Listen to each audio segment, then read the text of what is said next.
मेरा नाम है कमलवीर और आज के इस सेशन में हम बात करेंगे लिबरलिज्म के बारे में, क्लासिकल लिबरलिज्म के बारे में बात करेंगे, नियो लिबरलिज्म के बारे में बात करेंगे और फिर बाद में इंटरनेशनल रिलेशंस में लिबरलिज्म के आप कह सकते हैं आइडियाज़ को हम अच्छे से समझेंगे। तो ये 3 टॉपिक्स है जो कवर करेंगे आज के सेशन में। आप अनअकैडमी का सब्सक्रिप्शन ले सकते हो और इसे रिन्यू कर सकते हो मेरा रेफरल कोड कमलवीर यूज करके। इसके अलावा इस नंबर पे कांटेक्ट कर सकते हो व्हाट्सएप का ग्रुप ज्वाइन करने के लिए। लिबरलिज्म क्या है? पहले इन जनरल बात करते हैं कि लिबरलिज्म क्या है। तो लिबरलिज्म जैसे मैं आपको हमेशा बताता हूं कि जिस भी वर्ड के साथ इज्म वर्ड जुड़ जाता है, इज्म वर्ड का हिंदी अनुवाद है वाद, है ना, वाद, ठीक है। तो वाद का मतलब होता है एक विचारधारा, यानी कि एक आइडियोलॉजी या फिर एक अप्रोच, है ना, यानी कि एक दृष्टिकोण। अप्रोच को क्या कहा जाएगा हिंदी में? जहां भी वर्ड जुड़ गया इज्म, इज्म का क्या मतलब हुआ? वाद, वाद यानी कि एक विचारधारा, आइडियोलॉजी, अप्रोच, है ना। और अप्रोच का मतलब क्या होता है? एक दृष्टिकोण, ठीक है, यानी कि एक पर्टिकुलर एंगल देखने का, ठीक है। आप इस तरफ से देख रहे हो, इस तरफ से देख रहे हो, यहां से देख रहे हो या यहां से, एक पर्टिकुलर एंगल, है ना। तो अभी लिबरलिज्म नजरिया, बहुत अच्छा वर्ड है नजरिया। तो लिबरलिज्म क्या है?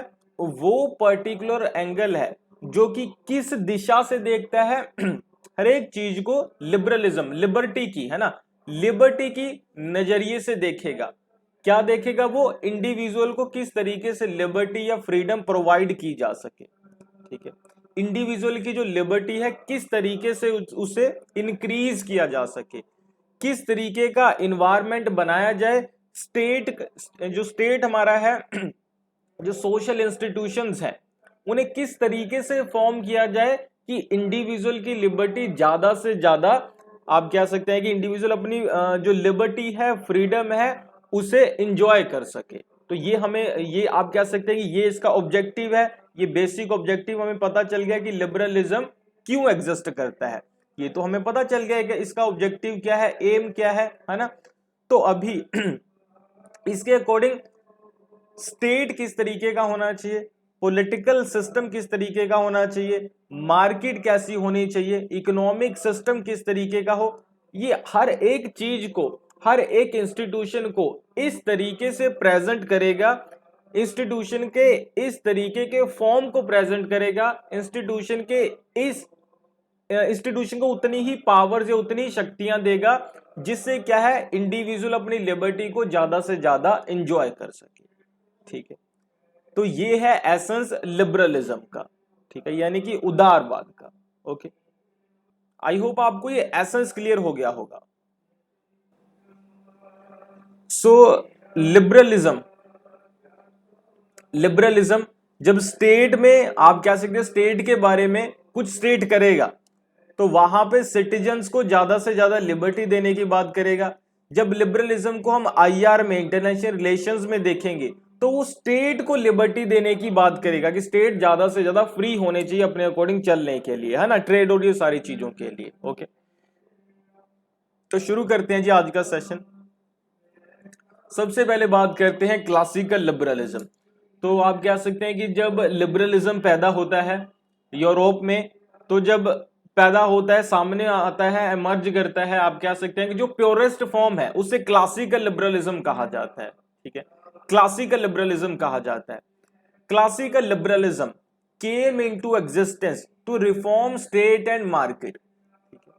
उस टाइम पे क्या हो रहा था जी, जो यूरोपियन स्टेट्स थे, यानी कि यूरोप का पॉलिटिकल सिस्टम और यूरोप की मार्केट, जो आप कह सकते हैं इकोनॉमिक सिस्टम, वो दोनों क्या थे, इस तरीके के थे कि इंडिविजुअल को लिबर्टी नहीं, इंडिविजुअल लिबर्टी नहीं इंजॉय कर सकता था। यूरोपियन स्टेट और यूरोपियन इकोनॉमिक सिस्टम कैसा था, पॉलिटिकल और इकोनॉमिक सिस्टम कैसा था कि इंडिविजुअल अपनी विल के अकॉर्डिंग नहीं चल सकता था, उसके पास फ्रीडम नहीं थी, लिबर्टी नहीं थी। तो इस तरीके के स्टेट को, इस तरीके के इकोनॉमिक सिस्टम को रिफॉर्म करने के लिए लिबरलिज्म सामने आया। जैसे देखिए फेमिनिज्म क्यों सामने आता है, ताकि वीमेन को राइट्स दिए जा सके, है ना।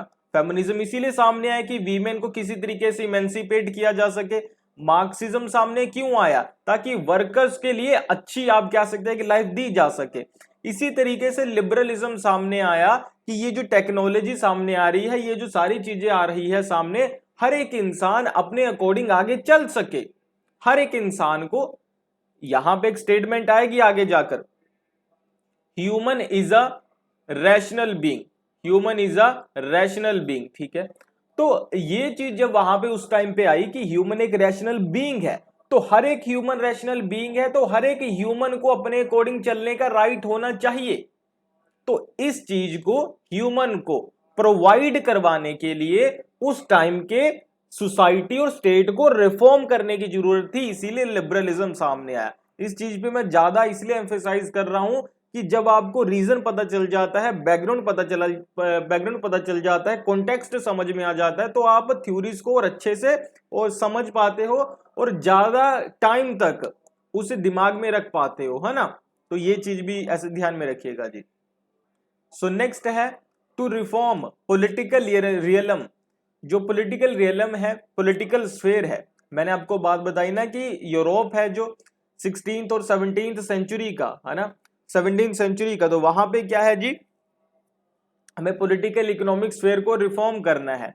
तो जॉन लॉक सामने आते हैं जी, जो कि किससे रिफॉर्म करते हैं, पॉलिटिकल स्फेयर को, पॉलिटिकल रियलम को, ठीक है।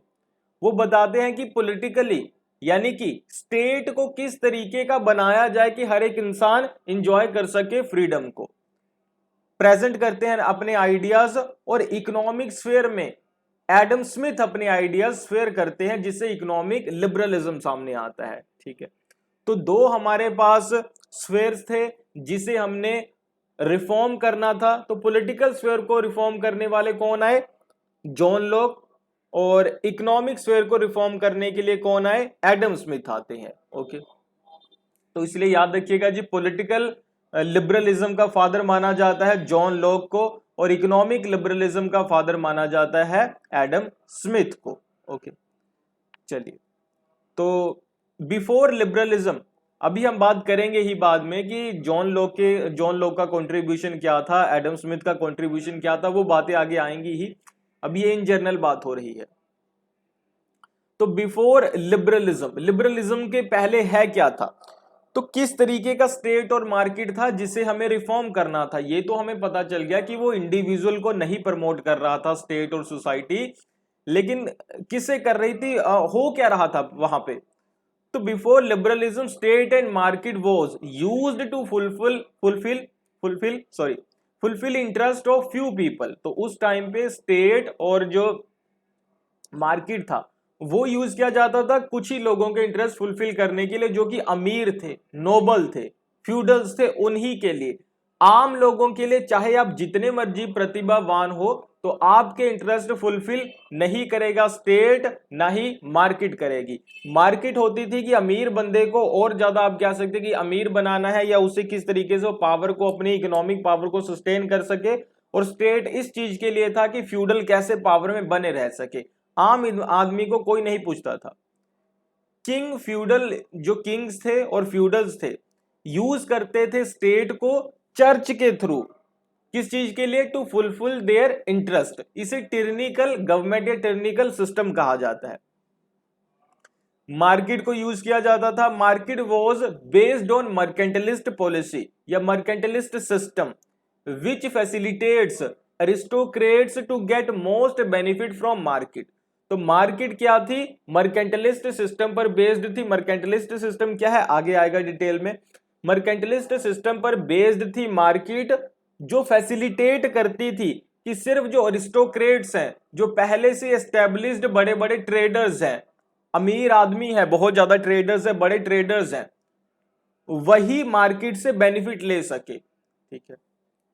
तो क्या होता था, ये जो बड़े बड़े ट्रेडर्स है, अरिस्टोक्रेट्स हैं, इन्हीं के अकॉर्डिंग मार्केट चलती थी, ठीक है। ये कहते हैं कि किसी चीज को होल्ड कर लो, उसे पूरे 1 साल तक कोई प्रोडक्ट है जो बाहर ही नहीं निकाला जाएगा कोल्ड स्टोर से, चाहे लोग भूख से मर जाएं, लेकिन हम बाहर तब निकालेंगे जब इसका बहुत ज्यादा आप कह सकते हैं प्राइस है जो हाई हो जाएगा, डिमांड बहुत बढ़ जाएगी, तो उनके अकॉर्डिंग चलती थी मार्केट की, वो उनका फायदा कैसे हो, इसे कहते हैं मर्केंटलिस्ट पॉलिसी।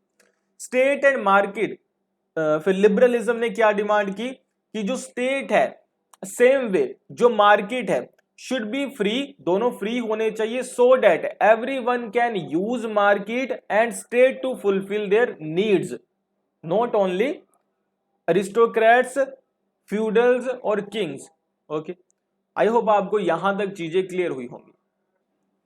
अभी बात करते हैं पॉलिटिकल डायमेंशन के बारे में, क्लासिकल लिबरलिज्म के पॉलिटिकल डायमेंशन के बारे में। As I told you earlier कि क्लासिकल लिबरलिज्म के दो पार्ट्स हैं, पॉलिटिकल और इकोनॉमिक, दो डायमेंशन है। तो पॉलिटिकल डायमेंशन की बात करते हैं।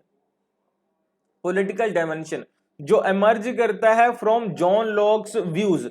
जॉन लॉक अपनी थ्योरी रखते हैं नेचुरल राइट्स की थ्योरी। वो कहते हैं कि हमारे पास तीन नेचुरल राइट है, right to life, right to liberty और राइट टू प्रॉपर्टी। ठीक है, यहीं से क्लासिकल लिबरलिज्म का पॉलिटिकल डायमेंशन शुरू हो जाता है। ठीक है, ये जो राइट्स हैं ये इनएलिएनेबल है।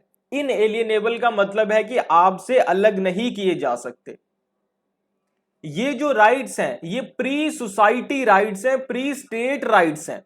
देखो इनएलिएनेबल क्यों है, आपसे अलग क्यों नहीं किए जा सकते ये राइट्स? तो जो राइट आपको बाय बर्थ मिले हैं, आपको ये राइट किसने दिए हैं जी? गॉड ने दिए हैं, नेचर ने दिए हैं, इन्वायरमेंट ने दिए हैं। तो ये जो राइट्स हैं ये आपके पास शुरू से है, प्रिमिटिव, आप कह सकते हैं कि प्रिमिटिव सोसाइटी तो नहीं कहेंगे उसे, मतलब उस टाइम से है, स्टेट ऑफ नेचर से है। तो स्टेट ऑफ नेचर से हमारे पास कुछ राइट्स हैं, तो यहां पे आकर के हमने सोसाइटी बना ली, फिर हमने स्टेट बना लिया, तो क्या वो राइट्स हमारे चले जाएंगे? नहीं। तो वो जो स्टेट है, सोसाइटी है, वो सिर्फ हमारे इन राइट्स को प्रोटेक्ट करने के लिए है, नथिंग एल्स। ठीक है, तो इसीलिए क्या है कि जो पॉलिटिकल डायमेंशन है कि ह्यूमन के पास लिबर्टी होनी चाहिए और स्टेट क्या होगा? लिमिटेड होगा। ह्यूमन के पास लिबर्टी है, फ्रीडम है स्टेट में रहने की और स्टेट को और अपनी गवर्नमेंट को चूज करने की। तो वो यहां से आइडियाज एमर्ज करते हैं। That's why they are inalienable. अभी आप कह सकते हैं कि जो ये इनकी थ्योरी है ना, ये थ्योरी बेस्ड है वर्कमैनशिप आइडियल पे। तो ये याद रखिएगा जी, कभी ये एग्जामिनेशन में ऐसे मैच करने वाला क्वेश्चन आ जाए, एक साइड जॉन लॉक लिखा हुआ हो या एक साइड नेचुरल राइट्स लिखा हुआ हो और दूसरी साइड पे वर्कमैनशिप आइडियल लिखा हुआ हो, तो आपने उसे मैच कर देना है। इसका मतलब क्या है वो मैं आपको बताता हूं। तो वर्कमैनशिप आइडियल का मतलब होता है कि जिसने चीज को क्रिएट किया है, वन हु इज क्रिएटर, आपने क्रिएट किया है, मैंने क्रिएट किया है, जिसने भी क्रिएट किया है किसी प्रोडक्ट को, किसी भी चीज को, उसके ऊपर उसका पूरा राइट होता है। Creator has the right over what is created, जो क्रिएट किया गया है। ठीक है, तो आपको क्रिएट करने वाला कौन है जी? तो आपको क्रिएट करने वाला है ईश्वर, गॉड, इन्वायरमेंट, कुछ भी कह लीजिए।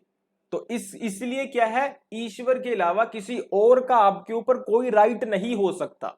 तो आप इसीलिए क्या हो, बाकी किसी की भी अधीनता से फ्री हो, तो यानी कि राइट टू फ्रीडम आपको मिल जाता है। ठीक है, right to life, right to liberty, दूसरा लिबर्टी ही है ना, फ्रीडम मिल जाता है। दूसरी चीज, आपको लाइफ दी किसने है? गॉड ने दी है, उसी ने क्रिएट किया है ना, तो उसने आपको लाइफ दी है। तो कोई इंसान आपसे लाइफ ले भी नहीं सकता वापस, तो कोई आपके साथ आपकी लाइफ में इंटरफेयर भी नहीं करेगा, आपके साथ वायलेंस भी नहीं करेगा। तो राइट टू लाइफ मिल गया, राइट टू लिबर्टी मिल गया, वर्कमैनशिप आइडियल के अकॉर्डिंग हमें राइट टू प्रॉपर्टी कैसे मिला? तो पहली बात तो ये कि हमारी लाइफ और हमारी लिबर्टी दोनों को वो प्रॉपर्टी कंसीडर करते हैं हमारी। तीसरी चीज, जो अभी ये लाइफ है, ये लाइफ किसकी है? हमारी है। ये लिबर्टी किसकी है? हमारी है। इसे यूज करके एक खास तरीके की हम आप कह सकते हैं कि एक लाइफ, अपना एक अप्रोच और सारी चीजें क्रिएट करते हैं, अपना इन्वायरमेंट, तो वो किसका है? वो आपका है। तो वो क्या हो गया? आपकी प्रॉपर्टी हो गई, तो वो आपने क्रिएट की है। तो इसीलिए जो चीजें आपने क्रिएट की है, आपकी प्रॉपर्टी है, तो उसके ऊपर भी किसका राइट होगा? आपका राइट होगा। तो right to life, liberty, property तीनों किसके राइट हैं जी? आपके इनएलियनेबल राइट्स हैं, नेचुरल राइट्स हैं। यहां से सोचने वाली बात यह बनती है कि ये तीन राइट्स के साथ पॉलिटिकल डायमेंशन ऑफ लिबरलिज्म कैसे बनता है, तो ये भी अभी हम समझेंगे। ठीक है, ये अभी आगे आएगा, ये क्वेश्चन का आंसर भी आगे आएगा। John Locke uses this argument, John Locke इस आर्ग्यूमेंट को यूज करते हैं कि God created human, that is why our life, liberty and property is natural for human being. जो मैंने आपको अभी बताया वो बुकिश लैंग्वेज में है। Life and liberty is created by God and we have ability to create something, जो भी हम क्रिएट करेंगे वो हमारा नेचुरल राइट है। गवर्नमेंट इज बेस्ड ऑन, अभी ये चीज आती है जी कि जो गवर्नमेंट है, आपको पता है कि जब आप जॉन लॉक के सोशल कॉन्ट्रैक्ट को स्टडी करते हो, समझते हो, तो आपको पता चलता है कि वो बताते हैं सोशल कॉन्ट्रैक्ट में कि दो तरीके के कॉन्ट्रैक्ट हुए हैं। पहले कॉन्ट्रैक्ट के साथ आप कह सकते हैं कि हमने एक ट्रस्ट बनाया है, पॉलिटिकल कम्युनिटी को बनाया है, और दूसरे कॉन्ट्रैक्ट के साथ हमने किसे बनाया है? गवर्नमेंट को बनाया है। और ये जो दूसरा कॉन्ट्रैक्ट है ये हर 5 साल के बाद रिन्यू होता है। यानी कि जब भी हमें लगेगा कि जो ये गवर्नमेंट है ये हमारे अकॉर्डिंग नहीं काम कर रही, हमारे right to life, liberty, property को नहीं प्रोटेक्ट कर रही, हम इसे हटा के दूसरी गवर्नमेंट ले आएंगे, लेकिन ये पॉलिटिकल कम्युनिटी नहीं टूटेगी। थोड़ा सा प्रैक्टिकल एग्जांपल देता हूं। सो अभी दो क्वेश्चंस के आंसर आएंगे कि इन पॉलिटिकल डायमेंशन क्या है लिबरलिज्म का, क्लासिकल लिबरलिज्म का जो जॉन लॉक लेकर आए सामने, और दूसरा उनका सोशल कॉन्ट्रैक्ट। तो पॉलिटिकल डायमेंशन क्या है? तो पॉलिटिकल डायमेंशन ये है क्लासिकल लिबरलिज्म का कि क्या, कि ह्यूमन के पास फ्रीडम होगी कि कौन उसे गवर्न करेगा, यानी कि अपनी गवर्नमेंट को चुनने की फ्रीडम। ठीक है, दूसरी चीज ह्यूमन के पास फ्रीडम होगी, इंडिविजुअल के पास फ्रीडम होगी गवर्नमेंट को चेंज करने की। दूसरी चीज, तीसरी चीज गवर्नमेंट उसकी लाइफ में इंटरफेयर नहीं करेगी। तो ये है पॉलिटिकल लिबरलिज्म। ठीक है, अब ये तीन चीजें आती कहां से है? आती कहां से है कि एक तो आप जी चूज करो, दूसरा आप चेंज करो, तीसरा आप इंटरफेयर भी मत मानो, तो कहां से आती है? तो इनका कॉन्ट्रैक्ट बोलता है कि स्टेट ऑफ नेचर में हमारे पास लाइफ का, हमारे पास राइट्स थे, हमारे पास राइट थे, लेकिन उन राइट्स को इंप्लीमेंट करने वाला कोई नहीं था, है ना। अगर आप कह सकते हैं कि उन राइट्स को इंप्लीमेंट करने वाला कोई नहीं था, अगर उन्हें कोई, आप कह सकते हैं कि उनको वायलेट करता है तो उसे पनिश करने के लिए कोई नहीं था, उसे जज करने के लिए जुडिशरी नहीं थी। तो इसलिए हम ज्यादा, आप कह सकते हैं कि अभी नहीं जाएंगे कॉन्ट्रैक्ट में डिटेल में, है ना, कि इन सारी चीजों के लिए हमें जरूरत थी, तो हमने स्टेट को बनाया कॉन्ट्रैक्ट करके। तो पहले बनाया गया जी एक पॉलिटिकल कम्युनिटी, ये बना ली गई पॉलिटिकल कम्युनिटी, यानी कि ये हमने कह दिया कि ये हमारी टेरिटरी है और ये हमारी टेरिटरी है जी। ये हमारी पॉलिटिकल कम्युनिटी का मतलब होता है कि एक टेरिटरी हमने डिसाइड कर ली, ये हमारी पॉलिटिकल कम्युनिटी है, यहाँ के जो लोग रहेंगे उसे हम कहेंगे एबीसी कंट्री के देश। ठीक है, तो एक पॉलिटिकल कम्युनिटी बना ली गई, स्टेट बना लिया गया पहले कॉन्ट्रैक्ट के साथ। दूसरे कॉन्ट्रैक्ट के साथ एक गवर्नमेंट बनाई गई, और उस गवर्नमेंट को कितने राइट्स दिए गए? उस गवर्नमेंट के पास यही राइट था कि जो हमारे जो नेचुरल राइट्स हैं वहां पे उन्हें इंप्लीमेंट करने वाला कोई नहीं था, और उन्हें आप कह सकते पनिश करने वाला कोई नहीं था अगर हम उसे कोई वायलेट करे। तो आपका गवर्नमेंट का काम क्या था यहाँ पे, कि उसे आप कह सकते हैं कि वायलेट करे तो पनिश करे और उसे इंप्लीमेंट करे। तो क्या है जी, गवर्नमेंट को चूज करने का राइट किसके पास है? अगर गवर्नमेंट ये हमारे राइट्स को प्रोटेक्ट नहीं करती तो हम उसे क्या कर देंगे? चेंज कर देंगे। तो चेंज के ऊपर चेक कर दो, चूज किसने किया? हमने किया है। तीसरी चीज, ये दो चीजों के अलावा हमारी लाइफ में वो कोई इंटरफेयर नहीं करेगी, तो इंटरफेयर के ऊपर भी चेक कर दीजिए। तो यानी कि तीनों चीजें जो पॉलिटिकल डायमेंशन है लिबरलिज्म का, तो वो हमें कहां दिखता है जी? जॉन लॉक के आइडियाज में। तो इसीलिए कहा जाता है John Locke political dimension of liberalism के फादर कंसीडर किए जाते हैं। आई होप आपके लिए चीजें यहां तक क्लियर हुई होंगी। इकोनॉमिक डायमेंशन को अभी हम डिस्कस करते हैं। So for individuals economic development,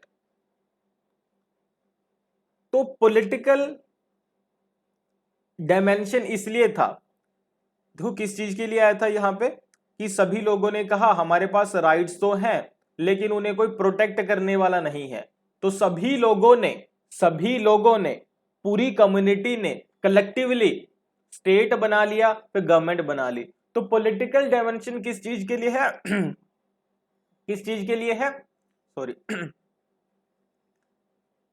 पूरी कम्युनिटी के लिए है ना, लगभग कलेक्टिवली, कलेक्टिव इंटरेस्ट को रिप्रेजेंट करता है, कलेक्टिव इंटरेस्ट को प्रोटेक्ट करता है पॉलिटिकल डायमेंशन, है ना। इकोनॉमिक डायमेंशन इंडिविजुअल का जो इकोनॉमिक इंटरेस्ट है, जो इकोनॉमिक डेवलपमेंट है, उसमें उसकी हेल्प करता है। ठीक है, कैसे समझते हैं? पहली बात ये इंडिविजुअलिस्टिक है नेचर में, जो क्लासिकल लिबरलिज्म का इकोनॉमिक डायमेंशन है। पॉलिटिकल डायमेंशन कलेक्टिव था नेचर में, क्योंकि वो पूरी सोसाइटी को कहता है कि पूरी सोसाइटी के लोग मिलकर ये बनाते हैं। यहां पे कहा जाता है कि नहीं, हर एक इंसान अकेला है मार्केट में और फ्री है कुछ भी करने के लिए।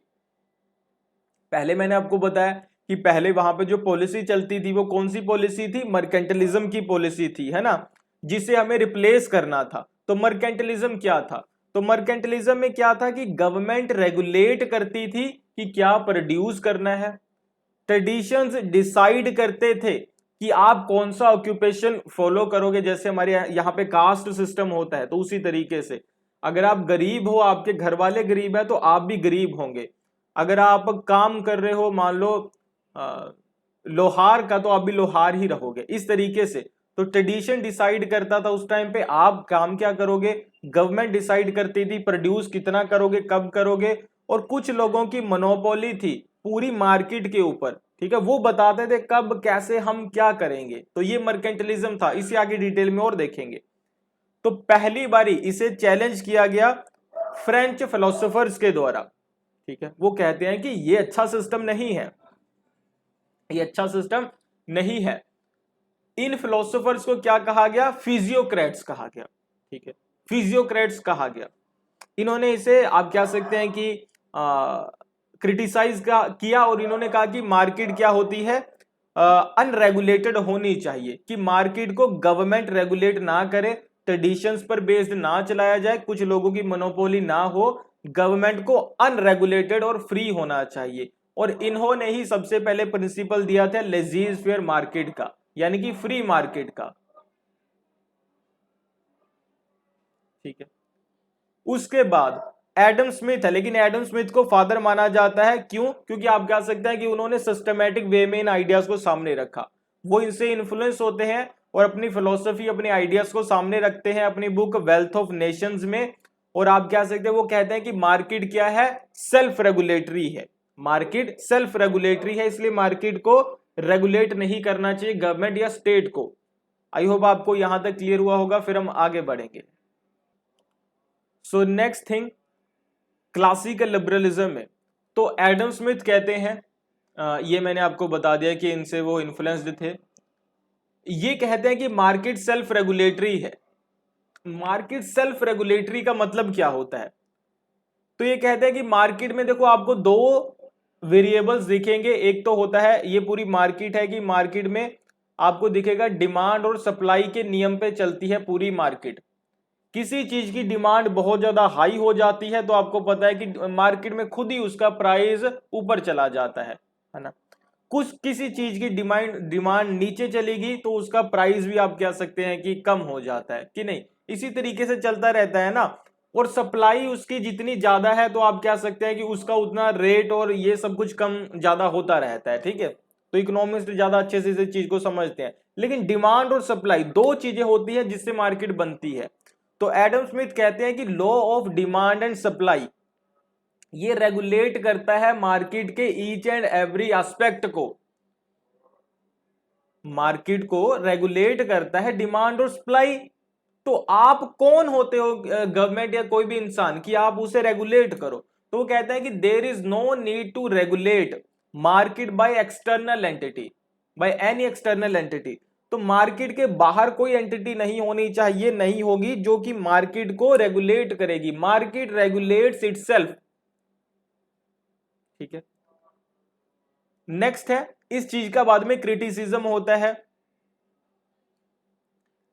इस चीज का बाद में क्रिटिसिज्म होता है कि मार्केट अगर सेल्फ रेगुलेटरी है, ठीक है एडम स्मिथ साहब आप बिल्कुल सही कह रहे हो, मार्केट सेल्फ रेगुलेटरी है, हर एक इंसान को अपने अकॉर्डिंग चलने का पूरा अधिकार होना चाहिए। आप अपने लिए काम करो, मैं अपने लिए काम करूंगा, मार्केट में आप अपना इंटरेस्ट परस्यू करो, मैं अपना इंटरेस्ट परस्यू करूंगा। यहां पे हमने बात की थी ना, ये क्या है, इंडिविजुअलिस्टिक है नेचर में, कि अपने इंडिविजुअल अपने लिए काम करे, हर एक बंदा अपना अमीर होता रहे, किसी को किसी से कोई लेना देना नहीं। तो ये सब कुछ होगा। तो everyone is pursuing his own interest या needs, then who will work for collective interest. तो कलेक्टिव इंटरेस्ट के लिए काम कौन करेगा? गरीब बंदे के लिए काम कौन करेगा? जो पीछे रह चुके हैं उनके लिए काम कौन करेगा? जिनके पास आप जॉब नहीं है वो उनके लिए काम कौन करेगा? जिन तक खाना नहीं पहुंच रहा है उनके लिए काम कौन करेगा? एम्प्लॉयमेंट के लिए काम कौन करेगा? इनइक्वालिटी के लिए काम कौन करेगा? तो इस क्रिटिसिज्म को आंसर करते हुए एडम स्मिथ कहते हैं कि कंसेप्ट ऑफ इनविजिबल हैंड देते हैं वो, यहां पे कंसेप्ट ऑफ इनविजिबल हैंड देते हैं यहां पे। तो इनविजिबल हैंड का कंसेप्ट क्या है जो इस क्रिटिसिज्म का आंसर करता है? वो कहते हैं कि जब हर एक इंसान अपने इंटरेस्ट के लिए काम करेगा, अपनी नीड के लिए काम करेगा, तो इससे खुद ब खुद कलेक्टिव इंटरेस्ट सामने आ जाएगा, सभी के इंटरेस्ट पूरे हो जाएंगे। ये कैसे हो सकता है?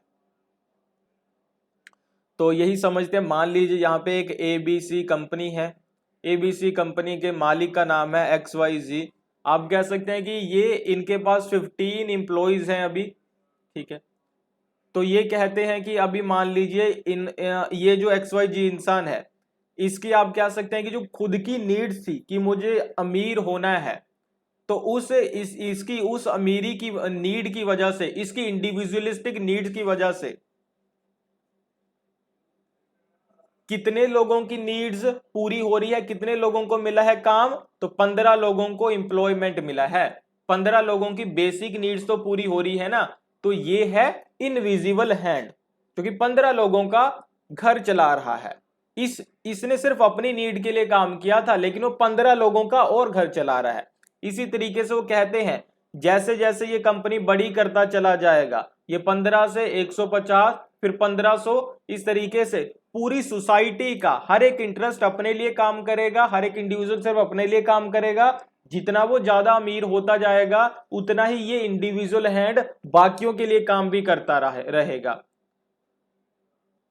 और देखिए यहां पे ये A कंपनी है, ये B कंपनी है, ये C कंपनी है, तीनों एक ही प्रोडक्ट बना रहे हैं। तो क्या होगा, लोगों के पास ज्यादा चॉइसेस होंगी। तो इनविजिबल हैंड कैसे काम कर रहा है? लोगों को ज्यादा से ज्यादा चॉइसेस दे रहा है। किसके लिए काम हो रहा है? कलेक्टिव इंटरेस्ट के लिए काम हो रहा है। ये तीनों इंसान तो अपने इंटरेस्ट के लिए काम कर रहे हैं ना, लेकिन किसकी हेल्प हो रही है? कलेक्टिव इंटरेस्ट के लिए काम हो रहा है ये तो, है ना। इसके अलावा आप कह सकते हैं कि जब मार्केट में एक ही चीज थी तो ये बहुत महंगी होती थी। अभी आप लोग देखो कि मार्केट में 3 कंपनीज आ गई हैं, तो ये चीजें सस्ती होने लगी हैं, ठीक है, क्योंकि इन्हें एक दूसरे के साथ भी कंपीट करना है। तो किसका फायदा हो रहा है? कंज्यूमर का फायदा हो रहा है। तो ये है इनविजिबल हैंड, ठीक है। It leads market to capitalism and which paved way path for industrial revolution. अभी अगली चीज क्या है जिससे आप कह सकते हैं कि सबका फायदा होता है, ठीक है जी। उसके बाद स्टेट के लेवल पे यही सारी चीजें होती हैं। आई होप आपको यहां तक इनविजिबल हैंड तक चीजें क्लियर हो गई होंगी। सो नेक्स्ट है जी रिकार्डो। इसी में एक और थ्योरी जोड़ देते हैं, डेविड रिकार्डो है, वो अपनी कंपैरेटिव एडवांटेज की थ्योरीज में जोड़ देते हैं। वो कहते हैं कि एक स्टेट को वही चीज को एक्सपोर्ट करना चाहिए जिसमें वो बेस्ट है, ठीक है। इससे इसका मतलब क्या था? इसका मतलब ये है कि एक स्टेट है, मान लीजिए एक ABC स्टेट है, ये ABC छोड़िए, इंडिया चाइना पे आते हैं। ये इंडिया है, ये चाइना है, ठीक है, ओके। तो इंडिया मान लीजिए एक लैपटॉप बनाने के लिए, एक लैपटॉप को असेंबल करने के लिए इंडिया में कितना खर्चा आता है जी? 1500 रुपए, ठीक है। चाइना में वही लैपटॉप को असेंबल करने के लिए कितना खर्चा आता है? 1000 रुपए, ठीक है, ओके। इंडिया में एक मोबाइल फोन को असेंबल करने के लिए कितना खर्चा आता है? 400 रुपए। ठीक है। चाइना में मोबाइल फोन को असेंबल करने के लिए कितना खर्चा आता है? ठीक है, तो ये आता है जी 600 रुपए। ओके, तो अभी इंटरनेशनल मार्केट में जब इंडिया कोई या फिर आप कह सकते हैं कोई तीसरा देश है, यूएसए है, जब इंडिया अपना लैपटॉप एक्सपोर्ट करेगा, यूएसए तक पहुंचाएगा, तो यूएसए में उसकी कीमत कितनी होगी? 1500 रुपए से ज्यादा होगी, है ना। मान लीजिए 1600 होगी, क्योंकि इंडिया को भी कुछ कमाना है। और इनके लैपटॉप की कीमत वहां पे कितनी होगी? 1100 रुपए होगी।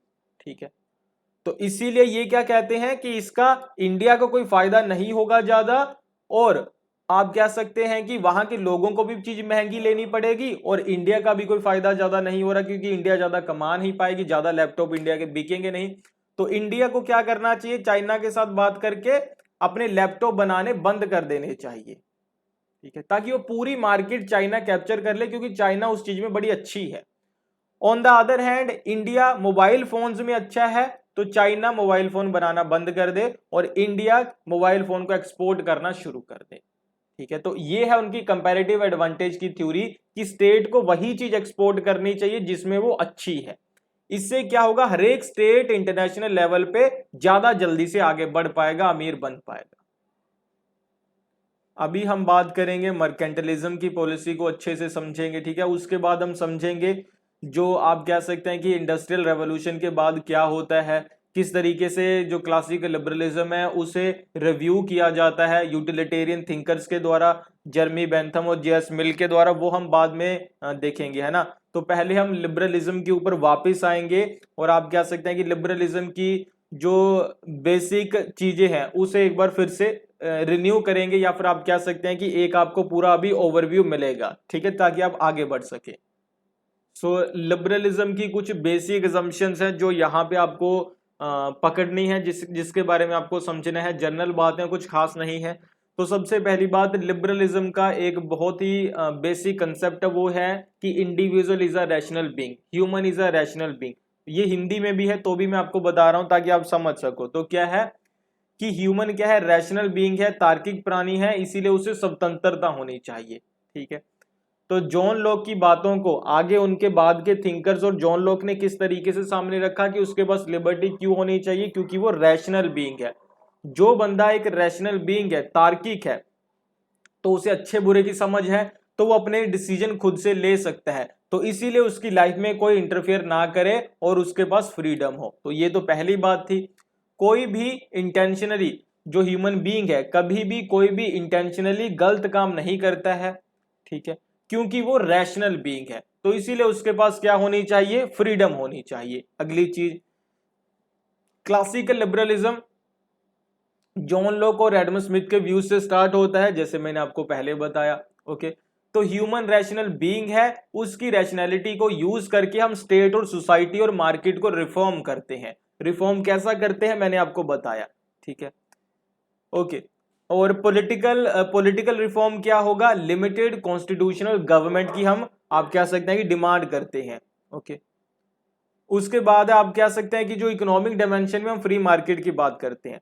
तो बिफोर क्लासिकल लिबरलिज्म 17th और 18th सेंचुरी में स्टेट क्या थे? डेस्पोटिक और टिरेनिकल थे, जैसे कि मैंने आपको पहले बताया, है ना। यही सारी चीजें उस टाइम पे हो रही थी। इसी को हमने रिप्लेस करना था लिमिटेड गवर्नमेंट के द्वारा और एक फ्री मार्केट पॉलिसी के द्वारा। तो ये था एक ओवरव्यू। आई होप आपको चीजें यहां तक क्लियर हो गई होंगी। और यहाँ पे एक टर्म थी लिबरल इंपीरियलिज्म। ठीक है, तो लिबरल इंपीरियलिज्म का मतलब क्या है? तो सबसे पहले हमारे पास क्लासिकल लिबरलिज्म है, तो हमने इंडिविजुअल को फ्री बना दिया।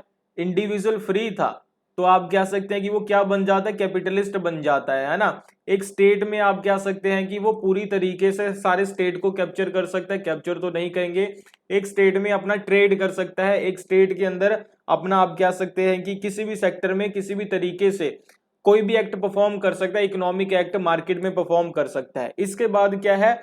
इसी चीज पर बेस्ड हम क्या मानना शुरू करते हैं? हाँ जी, जो एक स्टेट है वो भी पूरी तरीके से फ्री है, वो भी पूरी तरीके से फ्री है ट्रेड करने के लिए और आगे बढ़ने के लिए, और स्टेट कैसे किस चीज को फॉलो करते हुए आगे बढ़ेगा, कंपैरेटिव एडवांटेज की थ्योरी को फॉलो करते हुए आगे बढ़ेगा और अपने आप को ज्यादा से ज्यादा अपने इंटरेस्ट को, इकोनॉमिक इंटरेस्ट को परस्यू करने के लिए आगे बढ़ाएगा। जैसे जैसे हर एक स्टेट अपने आप को इकोनॉमिकली आगे बढ़ाने के लिए शुरू करता है तो क्या होता है जी, हर एक स्टेट क्या करता है, लिबरल इंपीरियलिज्म को फॉलो करना शुरू करता है। और लिबरल इंपीरियलिज्म कहीं ना कहीं आप कह सकते हैं कि पूरी दुनिया के ऊपर फैल जाता है। वो क्या था कि दूसरे देशों की इकोनॉमीज को, दूसरे देशों की टेरिटरी को हम एज अ क्या यूज करते हैं, मार्केट यूज करते हैं, ठीक है। क्योंकि हम कहते हैं कि वो भी फ्री है, हम भी फ्री है, लेकिन हम केपेबल है तो हम उनकी टेरिटरी को यूज करेंगे एज अ मार्केट। वहां से रॉ मटेरियल, ये है इंडिया, ये है ब्रिटेन, तो यहां से रॉ मटेरियल इंडिया से जाएगा ब्रिटेन में, वहां जाके प्रोसेस होगा, वहां से प्रोडक्ट बन के आएगा, इंडिया में आके बेचेंगे। बताओ कोई गलत काम कर रहे हैं? बिल्कुल नहीं गलत काम कर रहे, क्योंकि ये तो लिबरलिज्म के अकॉर्डिंग बिल्कुल सही है। तो ये था लिबरल इंपीरियलिज्म। जब ये स्टेट के लेवल पे आ जाता है, स्टेट के लेवल के ऊपर स्टेट्स के बीच में इकोनॉमिक रिलेशंस में जब हम लिबरलिज्म को फॉलो करते हैं तो वो लिबरल इंपीरियलिज्म को पैदा करता है। तो अभी देखिए अभी क्या हुआ जी, अभी हमने सबसे पहले सोसाइटी में कुछ ही लोगों की पहले मोनोपोली थी पूरी मार्केट के ऊपर। सोसाइटी में अब हर एक इंसान आप कह सकते हैं कि किसी भी तरीके से अपने इकोनॉमिक इंटरेस्ट को परस्यू कर सकता है ना। तो इससे क्या होता है, इंडस्ट्रियल रेवोल्यूशन आता है, पूरे यूरोप में इंडस्ट्रीज बनना शुरू होती है ना, क्योंकि हर एक इंसान में जो भी प्रतिभा थी वो उसे सामने रख पा रहा था। तो इंडस्ट्रियल रेवोल्यूशन आ जाता है पूरे यूरोप में, है ना। तो इसके बाद क्या होता है जी, आप कह सकते हैं पूरा यूरोप है या जो बड़े देश हैं तो वो दो क्लासेस में बंट जाते हैं, दो क्लासेस में बंट जाते हैं। एक तो था वर्किंग क्लास और दूसरा था कैपिटलिस्ट क्लास, अमीर और गरीब। ये आपको पता है, हमने मार्क्सिज्म पढ़ा है। और आप कह सकते हैं कि अभी जो कैपिटलिस्ट थे वो वर्कर्स को बहुत ज्यादा एक्सप्लॉइट करते थे। तो देखा गया कि हमने तो अच्छी लाइफ देने के लिए फ्रीडम दी सभी को, ये हमारे नेचुरल राइट्स थे, इनएलियनेबल राइट्स थे, गॉड ने हमें दिए थे। तो जो चीज को हमने, जिस प्रिंसिपल को फॉलो किया, बहुत अच्छा प्रिंसिपल था, लेकिन at the end of the day हो क्या रहा है, मेजोरिटी पीपल को माइनॉरिटी पीपल एक्सप्लॉइट कर रहे हैं। तो दिक्कत कहां पे रह गई? क्या हमने प्रिंसिपल अच्छे से नहीं समझा? तो प्रिंसिपल तो हमने अच्छे से समझा था, सब कुछ सही हो रहा था, तो दिक्कत कहां पे आ गई? तो यहां पे आप कह सकते हैं कि यूटिलिटेरियनिज्म जवाब देता है। तो एक्सप्लॉइट वाज गोइंग हाई, बढ़ रहा था दिन पर दिन। Failure of theory individual hand exposed, कि इंडिविजुअल हैंड ने कहा था ना कि चार लोगों अगर जब कैपिटलिस्ट ज्यादा अमीर हो रहा है तो गरीब लोगों का भी फायदा होगा, लेकिन ये कहीं दिख नहीं था रहा, किसी गरीब का फायदा नहीं हो रहा था। तो क्या होगा ऐसे में? तो ऐसे में आप कह सकते हैं कि जो क्लासिकल लिबरलिज्म है उसका क्रिटिसिज्म शुरू हो जाता है। तो कुछ थ्योरीज आती हैं इसके सपोर्ट में और कुछ इसके आ जाती हैं इसे रिफॉर्म करने के लिए। तो सपोर्ट में आती है जी सबसे पहले न्यू अप्रोच, जिसे कहा जाता है सोशल डार्विनिज्म, ठीक है। सोशल डार्विनिज्म सामने आता है, पहला कंसेप्ट डार्विनिज्म, ये कि सर्वाइवल ऑफ द फिटेस्ट वाली चीज है ना। तो डार्विनिज्म का कंसेप्ट आता है जी, तो हर्बर्ट स्पेंसर इसमें जोड़ते हैं सर्वाइवल ऑफ द फिटेस्ट, कि मार्केट में आप कह रहे हो कि कुछ लोग बहुत गरीब है, उन्हें खाना भी नहीं मिल रहा, कुछ लोग इतने अमीर है कि जो खाना फेंक भी देते हैं, है ना, उनको कोई दिक्कत नहीं होती। तो क्या बात है जिसको आंसर कीजिए। तो स्पेंसर आंसर करते हैं क्लासिकल लिबरलिज्म को सपोर्ट करते हुए सर्वाइवल ऑफ द फिटेस्ट, कि उन्हें मौका तो दिया गया है, सबके पास आज भी मौका है, अपना वेंचर स्टार्ट कीजिए, कुछ भी कीजिए, मार्केट में उतरिए, लेकिन वो लोग मौके का फायदा नहीं उठा रहे और वो लोग हार्डवर्क नहीं कर रहे, तो ये उनकी गलती है, सर्वाइवल ऑफ द फिटेस्ट है ये, और कुछ भी नहीं, गलत कुछ भी नहीं है, ठीक है। वो इस तरीके से इसे जस्टिफाई कर देते हैं एक्सप्लोटेशन को। विलियम ग्राहम समर कहते हैं a drunkard in the gutter is where he just ought to be, कि एक आप कह सकते हैं कि ड्रंकर कहाँ होगा, वो गटर में गिरा होगा जिसने शराब पी के रखी है। तो वो कहते हैं कि हम ये थोड़ी कहेंगे देखो यार एक इंसान है कितना अच्छा, मतलब इंसान है, वहां क्यों गिरा पड़ा है, एक इंसान की ये थोड़ी ना मतलब वैल्यू है कि वो वहां गिरा पड़ा रहे, नहीं, क्योंकि उसने ऐसी चीजें की है इसलिए वो वहां है। तो डार्विनिज्म क्या था कि कुछ लोग डिजर्व करते हैं तो वो आगे आ रहे हैं, कुछ लोग डिजर्व नहीं करते तो वो पीछे रह रहे हैं। तो इस वजह से एक्सप्लॉयटेशन हो रहा है, जो कि सही है। और इस चीज को क्रिटिसाइज करते हुए ये आप कह सकते हैं कि जो पूरा एक्सप्लॉयटेशन था, इन सारी चीजों को क्रिटिसाइज करते हुए सामने आते हैं जेरमी बेंथम, यूटिलिटेरियन थिंकर। तो जेरमी बेंथम यूटिलिटेरियनिज्म को सामने लेके आते हैं इसी चीज का जवाब देने के लिए। वो कहते हैं कि जो आपके प्रिंसिपल है, उन प्रिंसिपल्स का मतलब ये नहीं होना चाहिए कि हमने कुछ एब्स्ट्रैक्ट प्रिंसिपल बना दिए, कुछ अदृश्य प्रिंसिपल बना दिए, अभी कह दिया कि जो इससे फायदा उठा रहे हैं वो बहुत अच्छे हैं, जो नहीं उठा रहे वो उन्हें भाड़ में जाने दो। ये वो कहते हैं कि बिल्कुल गलत प्रिंसिपल है। और कोई भी प्रिंसिपल अगर वो एब्स्ट्रैक्ट है तो वो गलत है। प्रैक्टिकल हमें पॉलिसी बनानी चाहिए, प्रैक्टिकल प्रिंसिपल बनाने चाहिए। वो कह रहे हैं कि और रीजन को, आपने कहा कि human is a rational being, वो बात मैंने आपको पहले ही बताई थी कि ह्यूमन रैशनल बीइंग है, तो वो ऐसे प्रिंसिपल नहीं बनाएगा जिससे कुछ ही लोगों का फायदा हो रहा है, सभी का फायदा नहीं हो रहा। वो कहता है कि reason should be used, sorry not should be used to find natural laws, but practical laws और यूजफुल लॉज आपको फाइंड करने चाहिए। और प्रैक्टिकल लॉ क्या है? प्रैक्टिकल लॉ क्या है? देखो, एब्स्ट्रैक्ट लॉ तो क्या था कि जो एक हमने, आप कह सकते हैं कि एक हमने गैम्बल की तरह मार्केट ओपन बना दी, जिसे जितना फायदा उठाना है उठाओ, है ना, ये चीज। वो कहते हैं प्रैक्टिकल लॉ क्या है? ज्यादा से ज्यादा लोगों की ज्यादा से ज्यादा खुशी के लिए, greatest happiness of greatest number of people के लिए हम कोशिश करें।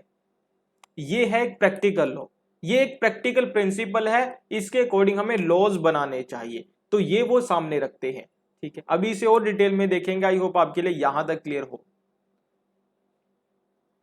तो बेंथम कहते हैं state should interfere in the market for majorities wellbeing. जहां पे क्लासिकल लिबरलिज्म कहता है मार्केट शुड बी लेजीज फेयर की बात करता है कि मार्केट में कोई, मार्केट सेल्फ रेगुलेटरी है, स्टेट का इंटरफेरेंस नहीं होना चाहिए। ये कहते हैं कि स्टेट को इंटरफेयर करना चाहिए, किस चीज के लिए? ताकि मेजोरिटी के लिए हम कुछ ना कुछ कर सके। ठीक है, बेंथम क्लासिकल लिबरलिज्म को एब्स्ट्रैक्ट प्रिंसिपल पर बेस्ड, आप कह सकते हैं कि आइडियाज कहते हैं। बेंथम्स फिलोसफी वाज अगेंस्ट इंडिविजुअलिज्म, है ना। याद रखिएगा जी यहां पे कि वहां पे वो जो किस चीज पर बेस्ड था, जो फ्री मार्केट थी, लेजीज फेयर थी, let people do as they choose, है ना, कि जैसे जो इंसान करना चाहता है उसे करने दिया जाए। इंडिविजुअलिज्म पर बेस्ड था, लेकिन ये इंडिविजुअलिज्म के खिलाफ, अगेंस्ट थे। और आप कह सकते हैं कि इंडिविजुअलिज्म के ऑपोजिट, ये हमने पहले देखा था यहां पे, अगर आपको याद हो अच्छे से, कि जो क्लासिक, जो पॉलिटिकल डायमेंशन है वो क्या था? पॉलिटिकल डायमेंशन क्या था? वो आप कह सकते हैं कि कलेक्टिव था नेचर में, और इकोनॉमिक डायमेंशन इंडिविजुअलिस्टिक था। तो यहीं पे इन इकोनॉमिक डायमेंशन को ही क्या करते हैं बेंथम? इंडिविजुअलिस्टिक से कलेक्टिव बना देते हैं दोबारा। ठीक है, चलिए नेक्स्ट है जेएस मिल। इसमें आकर के कुछ और चीजें ऐड कर देते हैं। जेएस मिल भी आपको पता है कि यूटिलिटेरियन थिंकर थे, तो रिफॉर्म करते हैं यूटिलिटेरियनिज्म को और ये कंपैटिबल बना देते हैं इसे इंडिविजुअलिज्म के साथ। ठीक है, अभी आपको क्या दिख रहा है? ये कि अगेंस्ट है इंडिविजुअलिज्म से, क्योंकि ये इंडिविजुअल की बात नहीं कर रहा, ये मेजोरिटी की बात कर रहा है, ज्यादा से ज्यादा लोगों के ज्यादा से ज्यादा खुशी की बात कर रहा है, कि किसी तरीके से मेजोरिटी लोगों को खुश किया जाए, है ना, ये कोशिश कर रहा है कि स्टेट इस तरीके से इंटरफेयर करे। लेकिन अभी ये इंडिविजुअलिज्म के साथ इसे कंपैटिबल बनाएंगे कि इंडिविजुअल भी, आप कह सकते हैं कि इंडिविजुअल की खुशी की भी बात की जाए। तो ऑन लिबर्टी में जो उनकी बुक है 1859 में पब्लिश होती है, इसमें वो दो तरीके की स्वतंत्रता की, लिबर्टी की बात करते हैं। वो है self regarding and other regarding. वो कहते हैं कि सेल्फ रिगार्डिंग जो लिबर्टी है इंडिविजुअल की, जो एक्शंस है, वहां पे उसको एब्सोल्यूट फ्रीडम दी जाए, नेगेटिव फ्रीडम दी जाए कि वो कुछ भी कर सकता है। जो अदर रिगार्डिंग्स है, वो यहां पे मैं आपको ज्यादा डिटेल में नहीं जा रहा, क्योंकि 1 घंटे से बड़ा सेशन मैंने रिकॉर्ड किया है जेएस मिल के ऊपर, आप वो देख सकते हो। तो इसे वो इंडिविजुअलिज्म के साथ जोड़ देते हैं। ठीक है, और ये कहते हैं कि जो यहां तक पहले आई होप आपके लिए क्लियर हुआ होगा, क्योंकि अभी जेएस मिल भी बदलेंगे। तो अभी देखिए यहां पे आपको जेएस मिल के आइडियाज भी बदलते हुए दिखाई देंगे। तो पहला पॉइंट जीएस मिल ने क्या जोड़ा यूटिलिटेरियनिज्म में, इसे इंडिविजुअलिज्म के साथ कंपैटिबल बनाने के लिए क्या कहा कि इंडिविजुअल के पास दो तरीके के राइट्स होने चाहिए, या हमें लिबर्टी को दो तरीके से देखना चाहिए, सेल्फ रिगार्डिंग और अदर रिगार्डिंग। जो सेल्फ रिगार्डिंग एक्शन है इंडिविजुअल के, वहां पे वो एब्सोल्युटली फ्री है। अदर रिगार्डिंग एक्शंस में उसके पास कुछ ना कुछ रिस्ट्रिक्शन हम लगा सकते हैं, मैक्सिमम पीपल के मैक्सिमम हैप्पीनेस के लिए ही। तो दूसरी चीज, बाद में जाके इनके जो आइडियाज हैं वो फिर से चेंज होते हैं। ये फिर क्या कहते हैं आगे जाके कि गवर्नमेंट क्या कर सकती है, इंडिविजुअल की लाइफ में क्या कर सकती है जी, इंटरफेयर कर सकती है, और उसके सेल्फ रिगार्डिंग एक्शन में भी आप कह सकते हैं कि इंटरफेयर कर सकती है। ये किस तरीके से, ये अभी हम समझते हैं। तो वो कहते हैं कि इंडिविजुअलिज्म और इंडिविजुअलिटी में हमें डिफरेंस समझना चाहिए। वो इंडिविजुअलिज्म के कंसेप्ट को ही रिप्लेस कर देते हैं इंडिविजुअलिटी के साथ। वो कहते हैं कि इंडिविजुअलिज्म का मतलब है लेट मी डू इट, कि जैसे मैं रहना चाहता हूं मुझे वैसे रहने दो, अगर मुझे ये खाना है, ये पीना है, ये करना है, मुझे करने दो, जैसे मैं रहना चाहता हूं वैसे मुझे करने दो। ये इंडिविजुअलिज्म है। वो कहते हैं कि फ्री डेवलपमेंट ऑफ इंडिविजुअलिटी होना चाहिए। इंडिविजुअलिटी क्या है, let me grow. Individuality personality जैसा शब्द है ना, कि एक इंडिविजुअल के अंदर जो पोटेंशियल है, जो उसकी पर्सनैलिटी है, जो उसका ह्यूमनशिप है, जो उसकी मानवता है, कैसा शब्द है, जो उसकी मानवता है, उसे डेवलप करने का मौका देना चाहिए। समझिए इसे, हम ह्यूमन को पूरी तरीके से फ्री कर देंगे, स्टेट कोई इंटरफेयर नहीं करेगा। लेकिन स्टेट किस चीज में इंटरफेयर करेगा, ये स्टेट का यहां पे ऑब्जेक्टिव क्या बन जाएगा कि इंडिविजुअल को इंडिविजुअल बनाने में, ठीक है, इंडिविजुअलिटी को ग्रो करने में, जिस भी तरीके से ग्रो करना चाहता है, लेट मी ग्रो, जिस भी चीज तरीके से ग्रो करना चाहता है उस चीज में स्टेट उसकी हेल्प करेगा, और ये स्टेट की हेल्प ही उसका इंटरफेरेंस है। मिल सपोर्ट करते हैं इंडिविजुअलिटी को। वो कहते हैं we should create a environment, we का मतलब है यहाँ पे स्टेट। स्टेट इंडिविजुअल की लाइफ में, जो स्टेट का इंटरफेरेंस है इंडिविजुअल की लाइफ में, वो कैसा है, स्टेट क्या करेगा, एक एनवायरमेंट क्रिएट करेगा ह्यूमन बीइंग के लिए, ताकि जो ह्यूमन बीइंग है अनलॉक कर सके अपनी पर्सनैलिटी को, इंडिविजुअलिटी को, ठीक है, जिस तरीके से मतलब आप कह सकते हैं वो रहना चाहता है वो रह सके। State will create this environment, society भी साथ में रिस्पॉन्सिबिलिटी है कि साथ में मिलकर ये एनवायरमेंट क्रिएट करेगी। आप कह सकते हैं कि पहले सारा फोकस होता था, इंडिविजुअलिज्म का फोकस किस चीज के ऊपर है, इंडिविजुअल के राइट्स के ऊपर। यहाँ पे रिस्पॉन्सिबिलिटी भी है, हर एक इंसान की रिस्पॉन्सिबिलिटी है कि वो दूसरे इंसान की इंडिविजुअलिटी को बनाने में उसकी हेल्प करे। यानी कि मतलब क्या, उसके आसपास ऐसा एनवायरमेंट बनाए ताकि वो जैसे रहना चाहता है वो रह सके। तो इसमें रिस्पॉन्सिबिलिटी भी साथ में आ जाती है। आई होप आपको चीजें यहां तक क्लियर हुई होंगी। तो अभी हम देखते हैं जी नियो लिबरलिज्म के बारे में। पहली बात, नियो लिबरलिज्म का एमर्ज क्यों होता है, तो ये जाहिर सी बात है, क्लासिकल लिबरलिज्म फेल हो गया जिसकी वजह से नियो लिबरलिज्म सामने आया। तो क्लासिकल लिबरलिज्म फोकस करता था इकोनॉमिक लिबर्टी के ऊपर, unrestricted participation in domestic and international market के ऊपर। तो वो क्या कहता था, मार्केट क्या है, सेल्फ रेगुलेटरी है, मार्केट को फ्री छोड़ दो, we do not need any institution to regulate it. ये बातें की, हम गवाह हैं, एडम स्मिथ ने, रिकार्डो ने, सभी ने ये बातें की, हम गवाह हैं जी, ठीक है। तो प्राइस, प्रोडक्शन, क्वांटिटी सब कुछ अपने आप डिसाइड हो जाएगा, सारे डिसीजंस बायर और सेलर्स मिलके ले लेंगे। गवर्नमेंट को टैक्स, टैरिफ, इंटरफेरेंस ऐसी कोई भी चीजें नहीं करनी है, ठीक है। और 1800 से 1914 तक ऐसी चीजें चलती रहती है। 1929 में ग्रेट डिप्रेशन आता है जी, ग्रेट डिप्रेशन आता है 1929 में, ठीक है, जब आप कह सकते हैं कि मार्केट, यूएस की स्टॉक मार्केट क्रैश कर जाती है, सारी इकोनॉमीज कोलैप्स हो जाती है, मार्केट्स कोलैप्स कर जाती है पूरे वर्ल्ड की लगभग। तो कहा जाता है कि हम तो बड़े अच्छे से इकोनॉमिक सिस्टम को फॉलो कर रहे थे, जो आपने बताया था सेल्फ रेगुलेटरी है, स्टेट कोई इंटरफेयर नहीं कर रहा था, हम कोई इंटरफेयर नहीं कर रहे थे। अब तो आप कह सकते हैं कि ट्रेडिशन को भी फॉलो नहीं किया जा रहा था, मर्केंटलिज्म को भी फॉलो नहीं किया जा रहा था, तो सब कुछ तो ठीक था, दिक्कत कहां हो गई, दिक्कत कहां है? तो नियो लिबरलिज्म आता है जी, वो हमें आंसर करता है। तो ये याद रखिएगा, जो क्लासिकल लिबरलिज्म है, classical liberalism, neo liberalism, classical liberalism, neo liberalism, जो दोनों का पॉलिटिकल डायमेंशन है वो सेम है, वो सेम है, उसमें कोई डिफरेंस नहीं है। लेकिन क्लासिकल लिबरलिज्म का जो इकोनॉमिक डायमेंशन है और नियो लिबरलिज्म का जो इकोनॉमिक डायमेंशन है, बस उसी में चेंज है, ठीक है। पॉलिटिकल डायमेंशन दोनों का सेम है, इकोनॉमिक डायमेंशन में चेंज आया है। बल्कि ये कह सकते हैं कि नियो लिबरलिज्म इकोनॉमिक डायमेंशन की वजह से ही इसे कहा गया। तो नियो इकोनॉमिक थिंकर आते हैं जी पहले जॉन मेनार्ड केन्स। ये कहते हैं कि गवर्नमेंट को नाइट वॉचमैन से ज्यादा आप कह सकते हैं कि कुछ रोल्स हैं जो यहां पे प्ले करने हैं। वो कहते हैं कि मार्केट सेल्फ रेगुलेटरी नहीं है। वो कहते हैं कि modern capitalism is needed to be controlled and regulated and these ideas known later known as Keynesianism, ठीक है।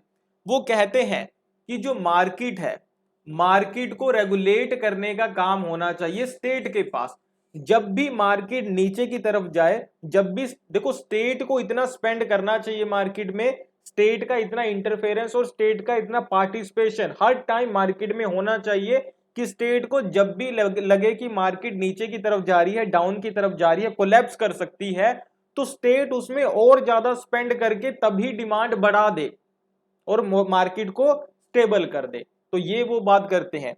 वो कहता है कि to rebuild political economic structure after world war two, और आप कह सकते हैं कि वर्ल्ड वॉर टू के बाद जब आपको पता है कि पूरे पूरी स्टेट्स की, देशों की इकोनॉमीज कोलैप्स कर जाती हैं, तो सभी इकोनॉमीज को हमें दोबारा बिल्ड करना था ना। तो ब्रेटन वुड कॉन्फ्रेंस होती है जी, टुक प्लेस 1944 में, जिसमें आप कह सकते हैं कि जॉन मेनार्ड केन्स के आइडियाज को फॉलो किया जाता है। मार्केट को सेल्फ रेगुलेटरी से रेगुलेट करना शुरू किया जाता है, और IMF, गेट, WB, ये सब कुछ इन्हीं के आइडियाज पर बेस्ड बनाए जाते हैं, ठीक है। इसके अलावा करेंसी एक्सचेंज सिस्टम है, रिकंस्ट्रक्शन एंड टैरिफ ट्रेड है, ये सारी चीजें इन्हीं के आइडियाज पर बेस्ड थी। ये था नियो लिबरलिज्म, ठीक है, ओके। उसके बाद क्या है कि जो टैक्सेशन है उसे इंक्रीज किया जाता है अमीर लोगों के पास, बिजनेस और कॉर्पोरेट हाउसेस के ऊपर।